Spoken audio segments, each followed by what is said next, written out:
delivering on our promises. We passed the Working Families Tax Cut, which is the largest middle-class tax cut in American history. We signed into law as part of that, no tax on tips, no tax on overtime, big savings for those on Social Security. We strengthened Medicaid with popular, common sense reforms that strengthens the program. We've improved healthcare access in rural communities, and we have reduced premiums. There's a lot more work to be done there. It's the Republicans who are delivering those reforms. We restored American energy dominance.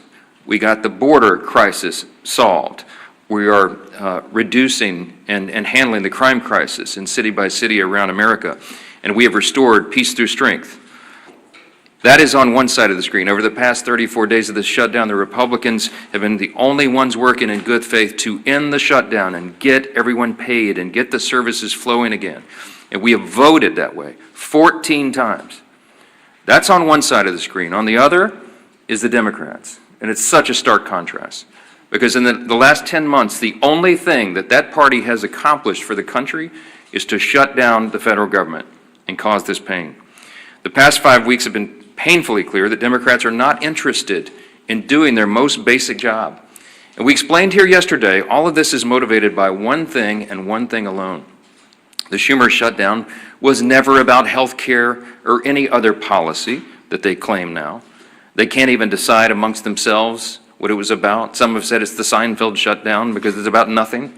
But I'll tell you what it is ultimately about, truly, and this is something that can be demonstrated and everyone here knows it's true. As I summarized yesterday, the Schumer shutdown was never about health care or any other policy. It is about fear. It's about fear. Right now, the Democrats fear political retribution from the far-left activists in their party more than they fear the consequences of keeping the government closed for weeks on end. They fear political retribution from far-left activists more than families going hungry and workers missing paychecks. That is a fact that they are demonstrating day after day and vote after vote. It's gotten so bad for them that even their traditional allies are losing patience now. The head of the Teamsters Union had a blunt message to Democrats a couple of days ago. Quote, "American workers are not bargaining chips. Senators need to stop screwing around and pass the House-passed clean short-term funding bill," unquote. And it's not just the Teamsters, as you know. AFGE, the largest union of federal workers, had the same plea.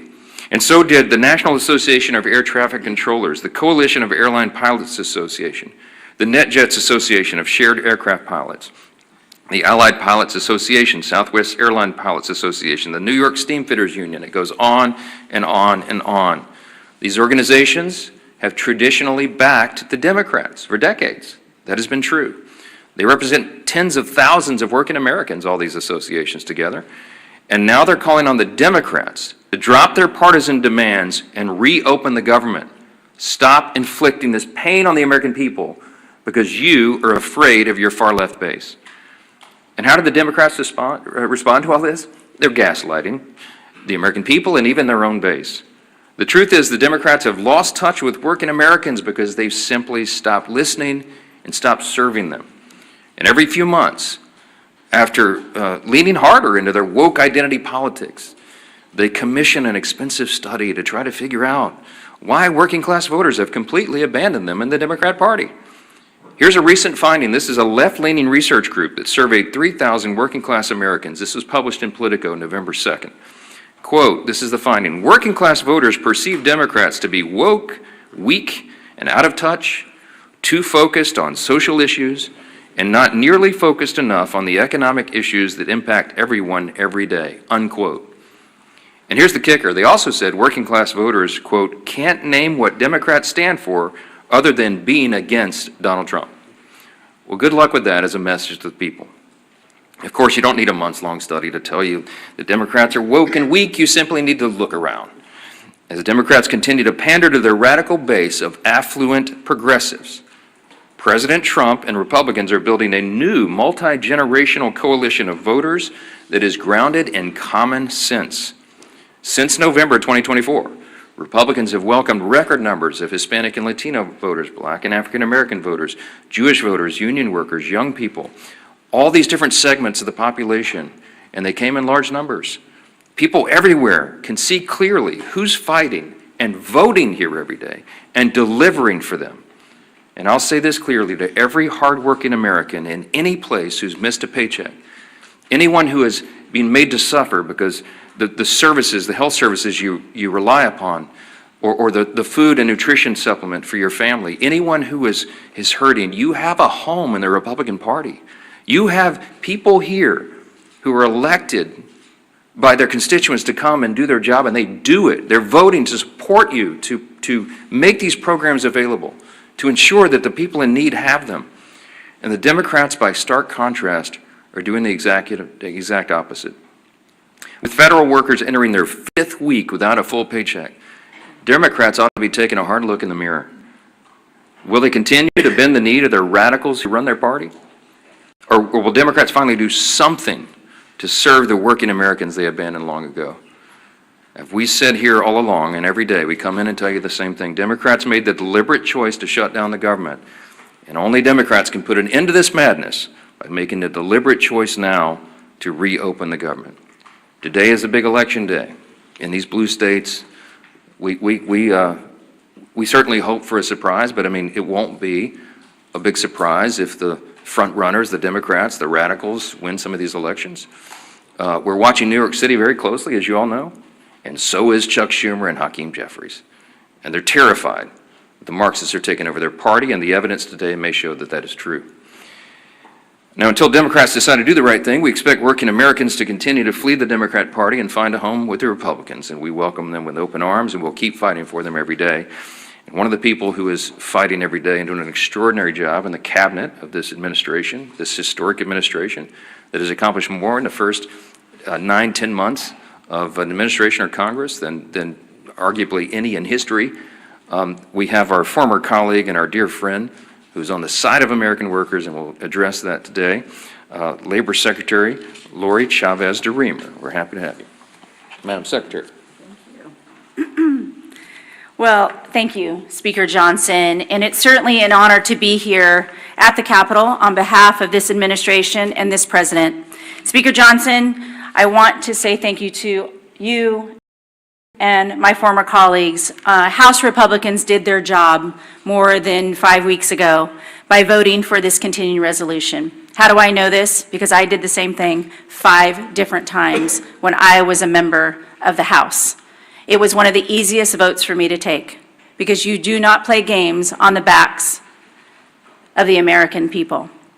It's the fundamental tenet that they elect you to do, and that is to keep the government open. That's exactly what I did. And now Democrats are not choosing to represent their constituents and the American people. What does a shutdown do? 42 million Americans are going without their SNAP benefits.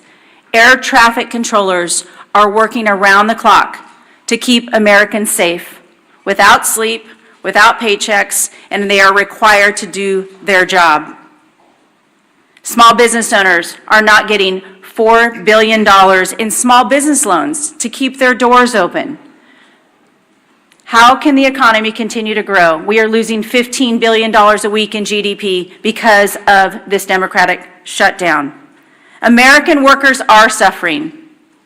Prominent unions are speaking out. Our friend Sean O'Brien, as the Speaker said, was at the White House begging Senate Democrats to open up this government. American workers, 1.3 million Teamsters are represented by Sean O'Brien. He mentioned they cannot be used as political pawns. But you know who's being used as political pawns? The Teamsters by these Democrats. Because they will go to the Teamsters and they will ask them for something, and now they're not going to answer that call. They are begging them to open up this government to grow this economy.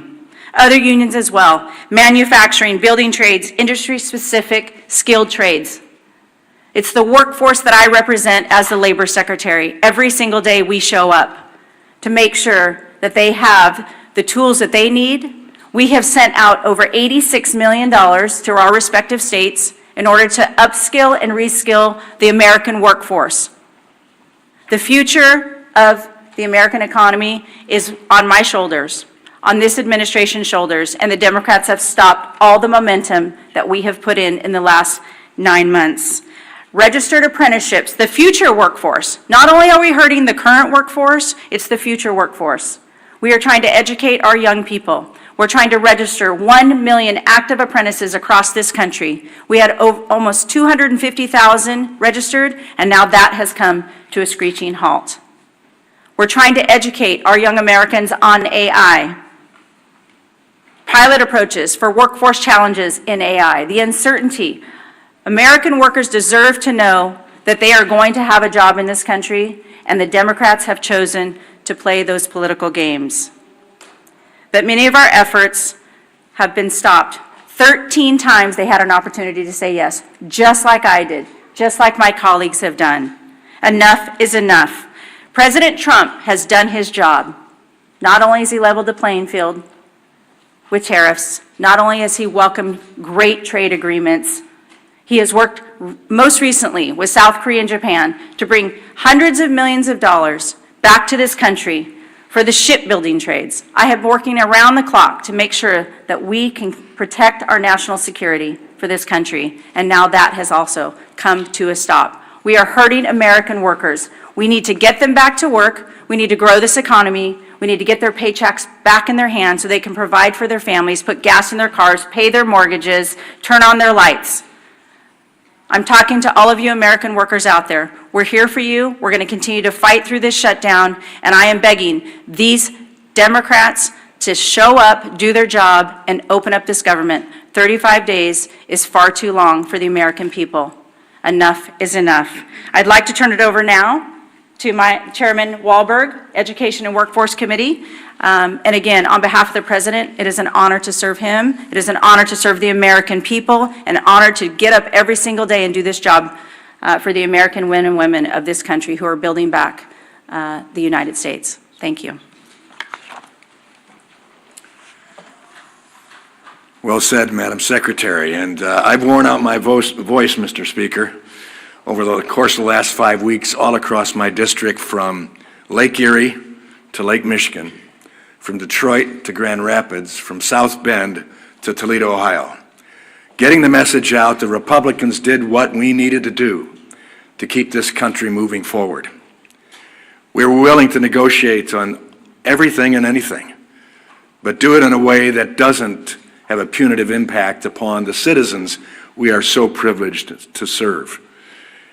And Madam Secretary, we're looking forward to Workforce Pell being initiated and getting more people trained for the workforce for the jobs that we need. And this stutter that's gone on now for 35 days doesn't help us get it up and running well as a result of the One Big Beautiful Bill and what we've done there and many other things for education and the workforce. It's now been over a month since Democrats shut down the government, and the American people are feeling the impacts. Workers and families don't know when they'll receive their next paycheck. Service members and men and women who keep us safe may not be able to feed their families.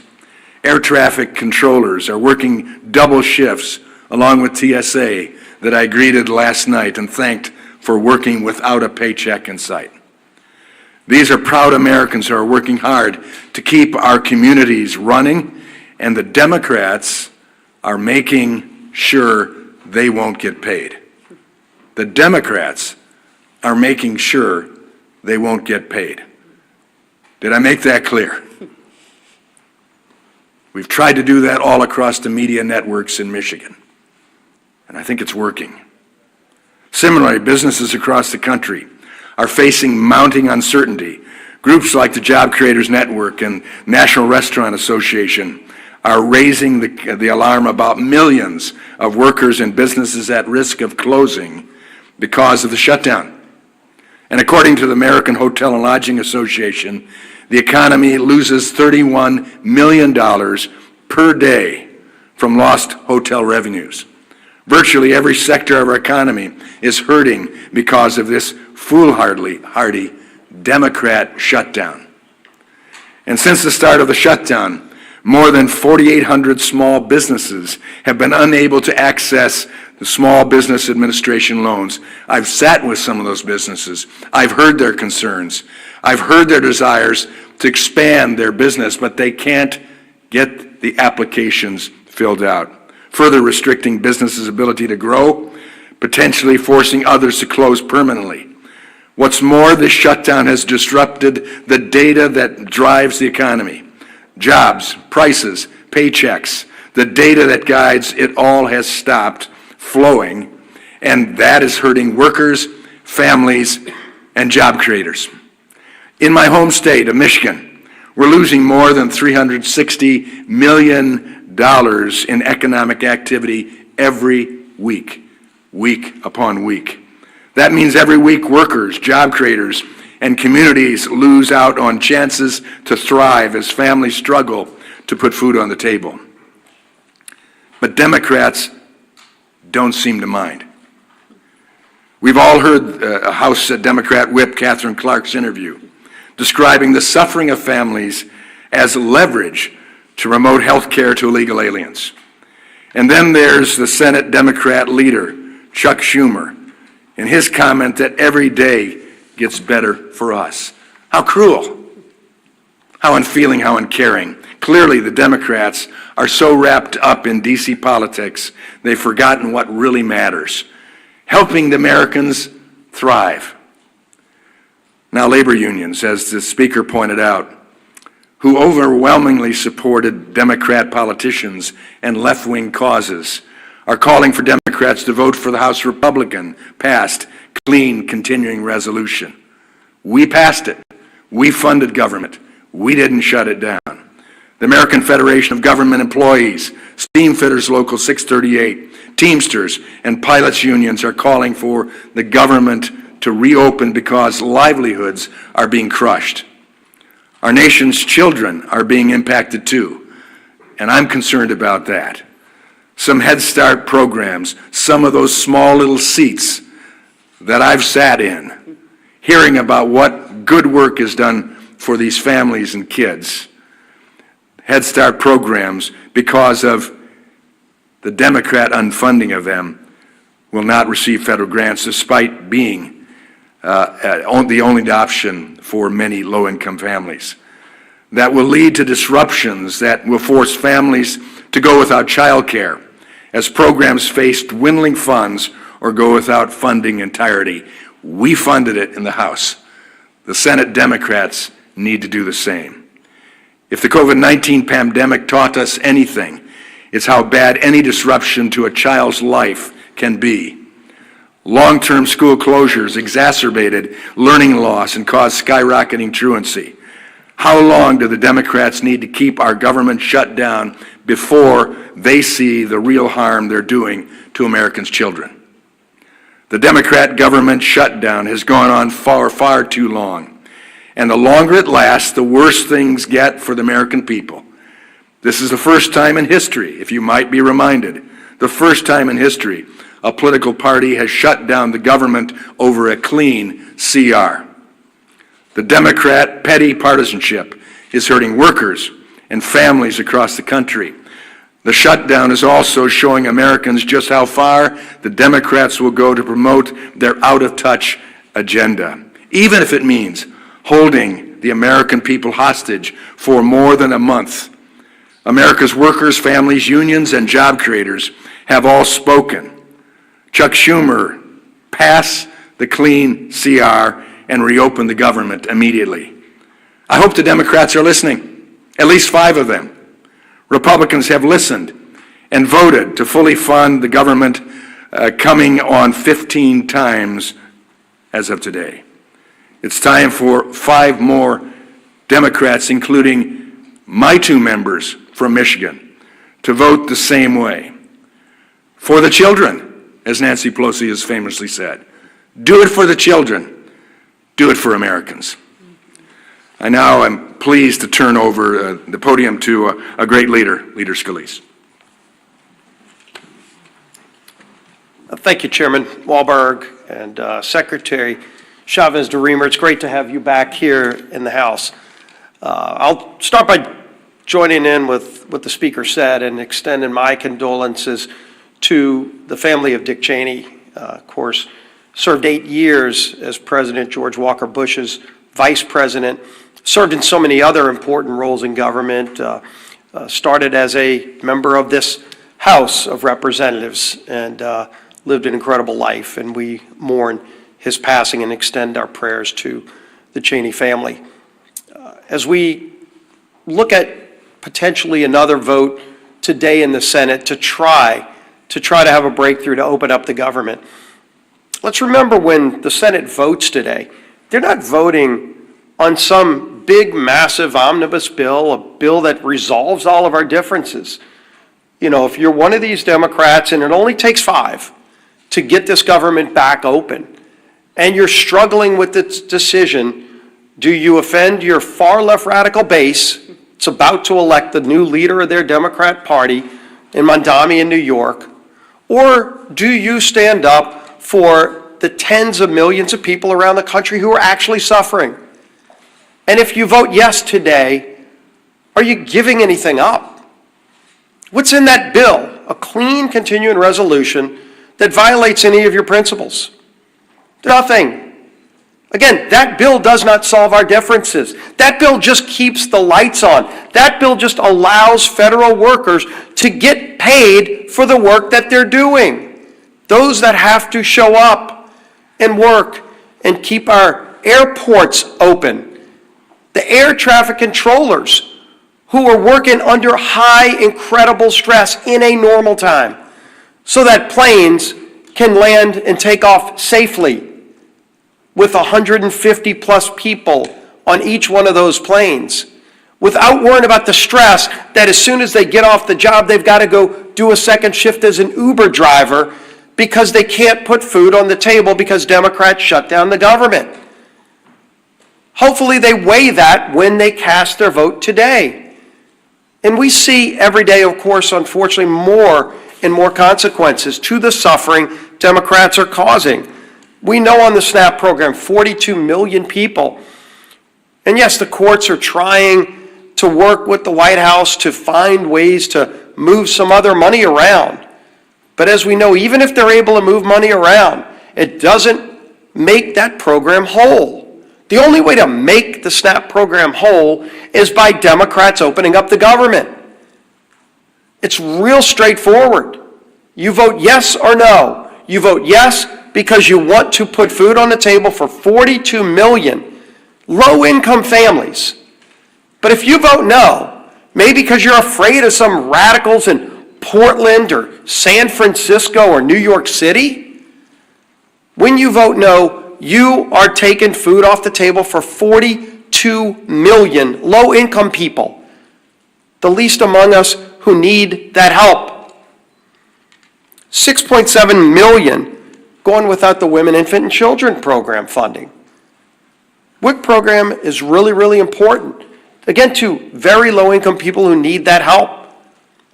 Democrats have no problem shutting off that funding, causing that suffering, and to use their term, because they think they're getting some kind of leverage. We still don't know what the leverage is for.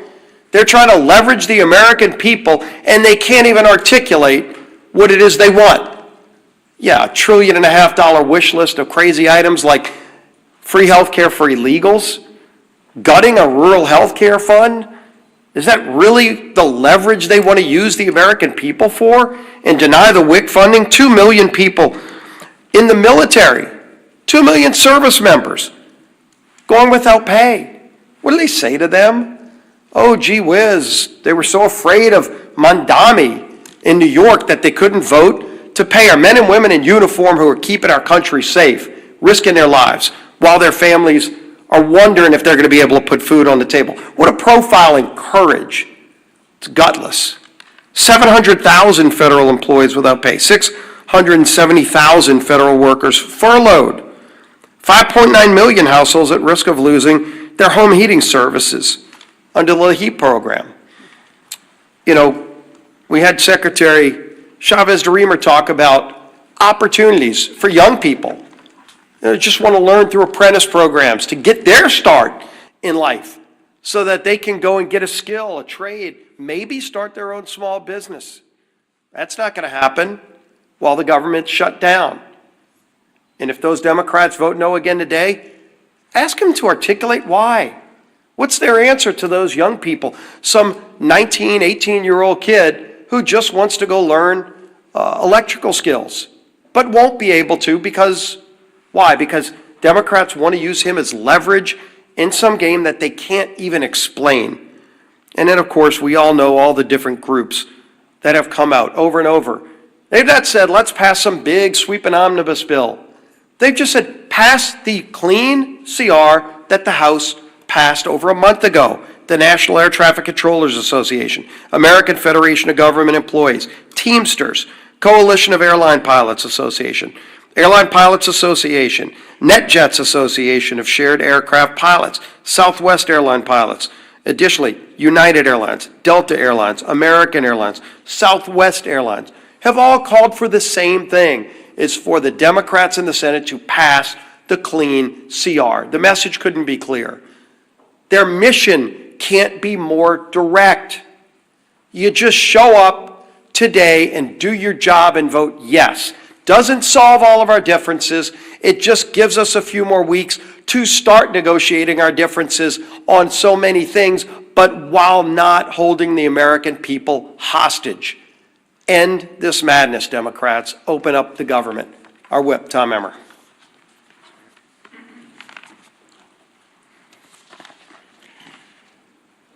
The Democrat government shutdown, spanning 35 days and still counting, is now tied for the longest government shutdown in U.S. history. Chuck Schumer and company are going down in the history books for beating total obstructionists over a nonpartisan government funding bill. Meanwhile, it's hardworking Americans who are being forced to pay the price. Federal workers are turning to local food banks to feed their families. Head Start programs are beginning to close, as Chairman Wahlberg mentioned. Thousands of flights are getting delayed due to staffing shortages. Small businesses that contract with the federal government have already lost an estimated $12 billion. Even unions, as you've heard, which traditionally have favored our colleagues on the other side of the aisle, are begging for them to end their needless shutdown charade. The good news is, I think we've reached the real inflection point. Today is election day in several states, and we're hopeful that after today, the Democrats won't be as concerned about holding the line in order to appease the Kami Mamdani and Omar Fata wing of their party.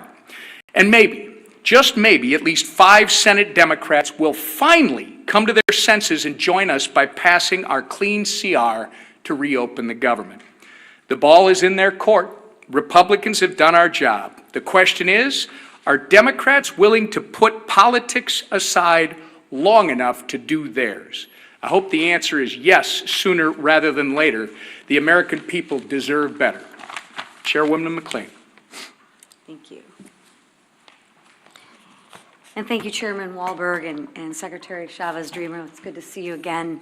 Thank you for your words of wisdom. But again, here we are today, and I want to be very clear about the consequences of the Democrats' actions. 42 million Americans will lose their SNAP benefits because they voted to shut the government down. Air traffic controllers, TSA agents, and federal law enforcement officers are working without pay because they voted to shut the government down. Democrats have weakened our military, threatened families, and held hard-working Americans hostage. Why? All because they voted to shut the government down. And why did they inflict this pain? Because Democrats wanted leverage.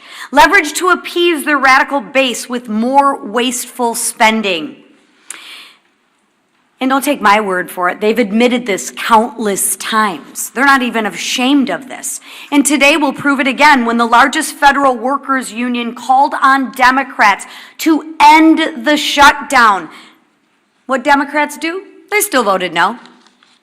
When air traffic controllers unions asked them to support the clean CR to make sure that the government stayed open, Democrats voted no. And when nearly 500 small businesses and travel organizations warned the shutdown is crushing them, what Democrats do? They voted no. But the socialist wing of their party wants government-run health care, taxpayer-funded benefits for more illegals, and another $1.5 trillion in wasteful spending. That's what your Democrats want. Enough is enough. We aren't going to let your socialist base call the shots. To every Democrat watching, hear me when I say this. It is time to stop holding the American people hostage. Just because you are being held hostage by your socialist base. End the shutdown, end the pain and suffering for the American people of which you represent, and end it now, please. All right, thanks again, Mr. Chairman, Madam Secretary. I know you all are busy. We're glad you're here and grateful to have you. Let's take some questions. Front row, front row. There's been reports of bipartisan talks from senators to reopen the government, to move forward on ACA votes. Are you or other top House GOP members in the loop with these conversations? Are you present in these meetings? No, not present in the meetings. I know about it, as much about it as you do. I know there are, we hope, we pray, a handful of moderate and centrist Democrats left among the Democrats in the Senate, where the whole country is counting upon them. I have said here, I do not expect that Chuck Schumer or Hakeem Jeffries will ever vote to reopen the government. I don't think that they're willing to face the wrath of the leftist base. They see what's happening in New York City and in their state of New York, and they're terrified by that. I mean, we've made that very clear, and I think the evidence speaks for itself. So we're going above the heads of the so-called leadership, and we are appealing to the consciences of a handful of people in the Senate who want to do the right thing and just stop the pain for the American people. And we pray that today is that day. Maybe tying for the longest shutdown in history is something that they can claim as some sort of success. But it's sickening. It's sickening to see a political game being played. We're not playing a game here. We never were. Back on September 19th, to remind you all again, we passed a clean, nonpartisan CR that's 24 pages in length, had not a single Republican priority on it. Why? Because we did it in good faith, because we didn't want this eventuality to occur. We knew it would be too painful for the people, and that's why we've always done the right thing, as everyone has said over and over. Now they won't, and we all know why. Yes, sir. No.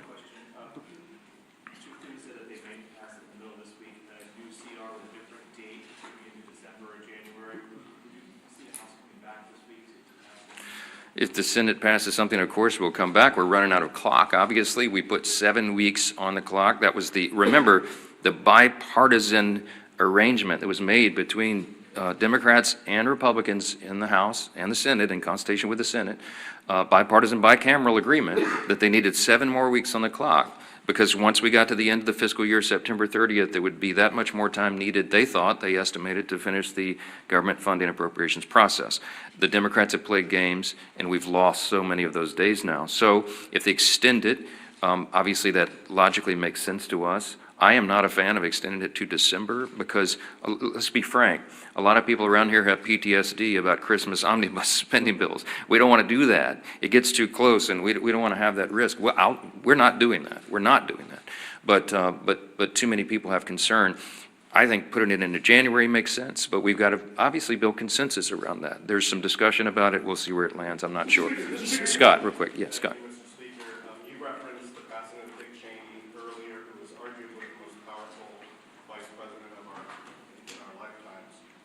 Obviously, he had a complicated relationship with President Trump in his later years as his entire family.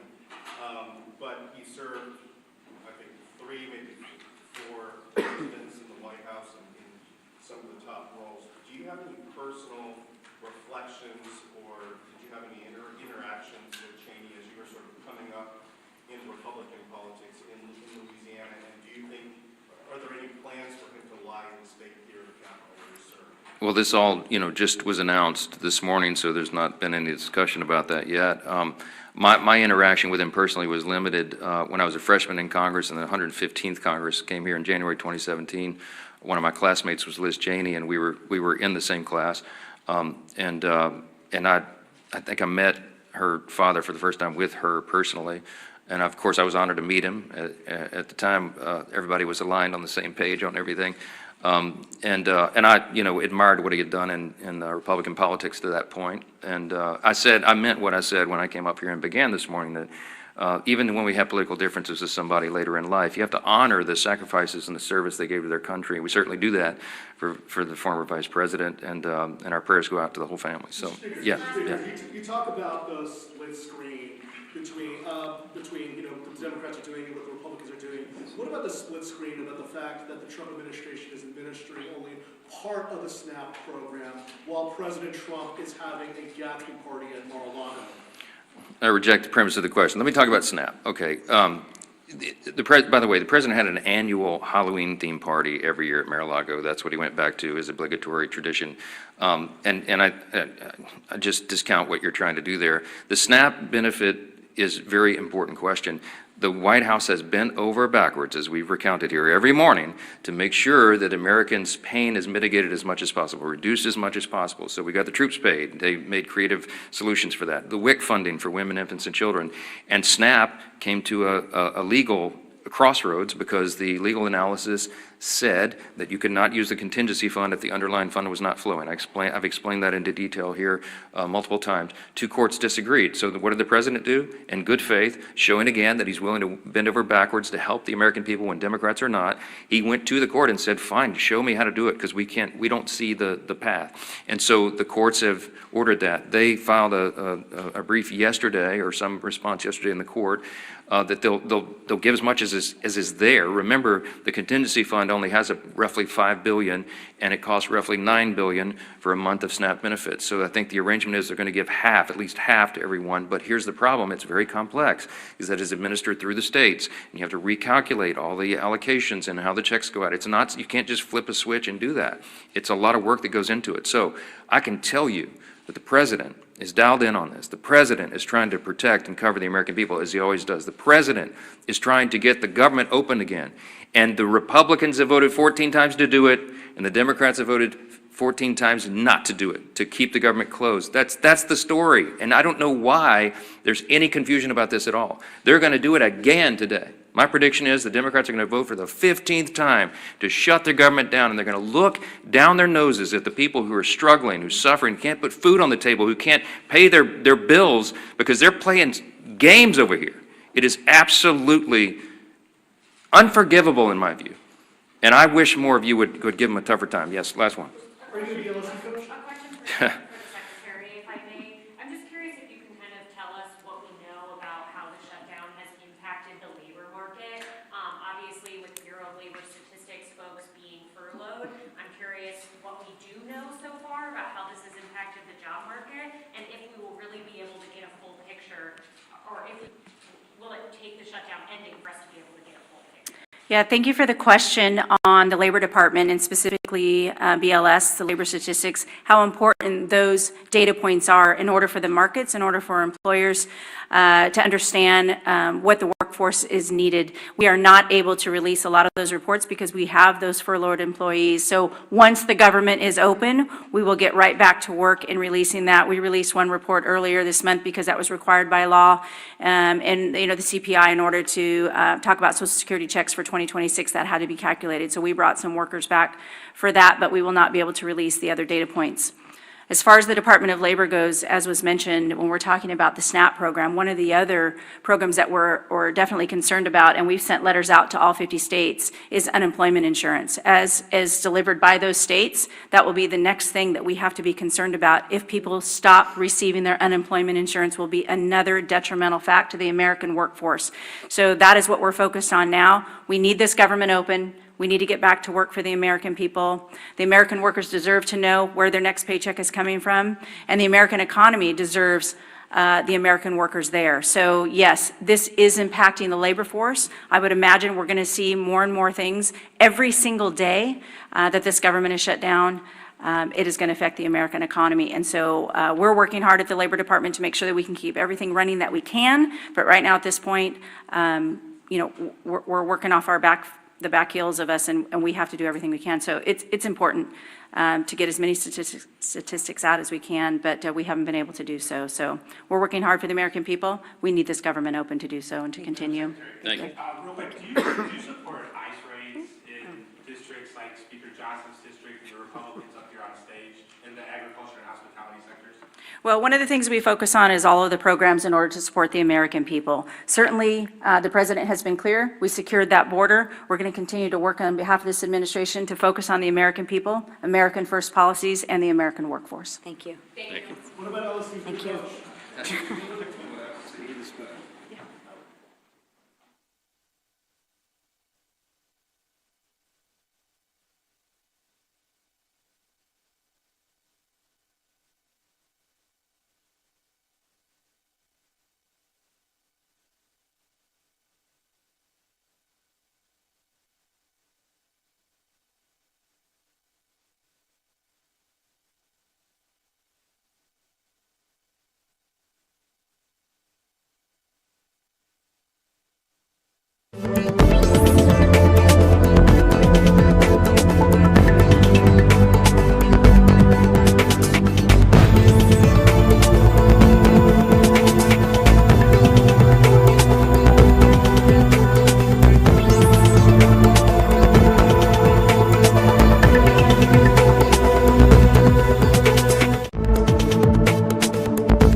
So I don't have to hold that whole thing the whole time. What's that? Yes, you could get right here.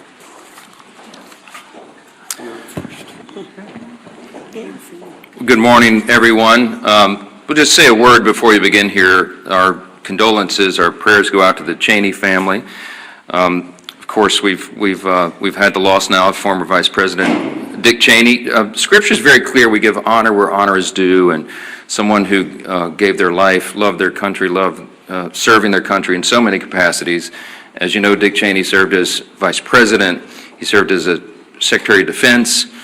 He served as a congressman, of course, from Wyoming, and as the youngest chief of staff to any president in the history of the country. And so the honor is certainly due to him, and our prayers go out to the family. This is now day 35 of the Democrat shutdown, and I'll be honest with you, I don't think any of us expected that it would drag on this long. We didn't believe, we couldn't have imagined. It's now tied for the longest shutdown in U.S. history, and we didn't think we'd have to come in here every single day, day after day after day, and repeat the obvious facts to the American people, and to put on display every day what is happening here. Again, it's a split screen. We've talked about the split screen in the country right now. The American people are wise. Ronald Reagan used to remind us you can trust the American people, and we do. And they can see the facts here. They see that President Trump and the Republican Party are delivering real positive results for the American people, delivering on our promises. We passed the Working Families Tax Cut, which is the largest middle-class tax cut in American history. We signed into law as part of that. No tax on tips, no tax on overtime. Big savings for those on Social Security. We strengthened Medicaid with popular, common sense reforms that strengthens the program. We've improved healthcare access in rural communities, and we have reduced premiums. There's a lot more work to be done there. It's the Republicans who are delivering those reforms. We restored American energy dominance. We got the border crisis solved. We are reducing and handling the crime crisis in city by city around America. And we have restored peace through strength. That is on one side of the screen. Over the past 34 days of this shutdown, the Republicans have been the only ones working in good faith to end the shutdown and get everyone paid and get the services flowing again. And we have voted that way 14 times. That's on one side of the screen. On the other is the Democrats. And it's such a stark contrast. Because in the last 10 months, the only thing that party has accomplished for the country is to shut down the federal government and cause this pain. The past 5 weeks have been painfully clear that Democrats are not interested in doing their most basic job. And we explained here yesterday, all of this is motivated by one thing and one thing alone.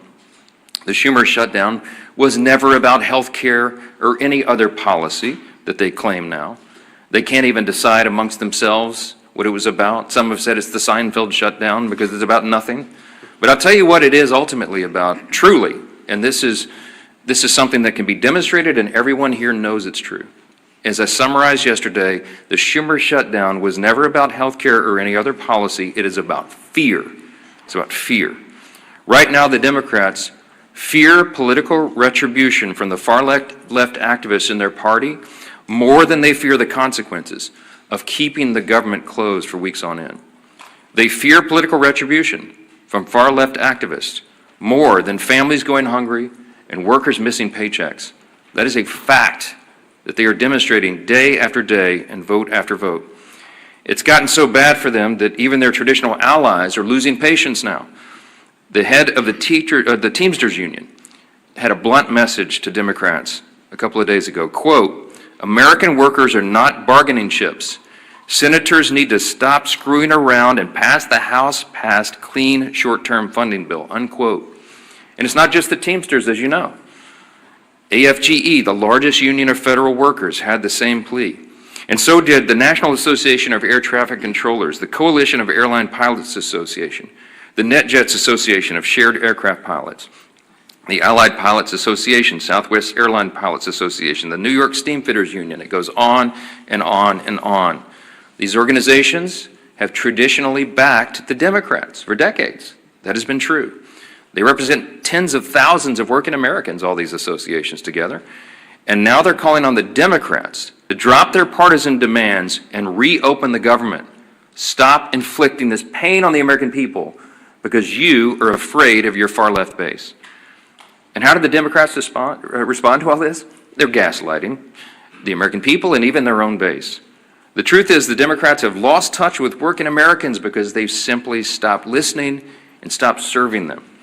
And every few months, after leaning harder into their woke identity politics, they commission an expensive study to try to figure out why working class voters have completely abandoned them in the Democrat Party.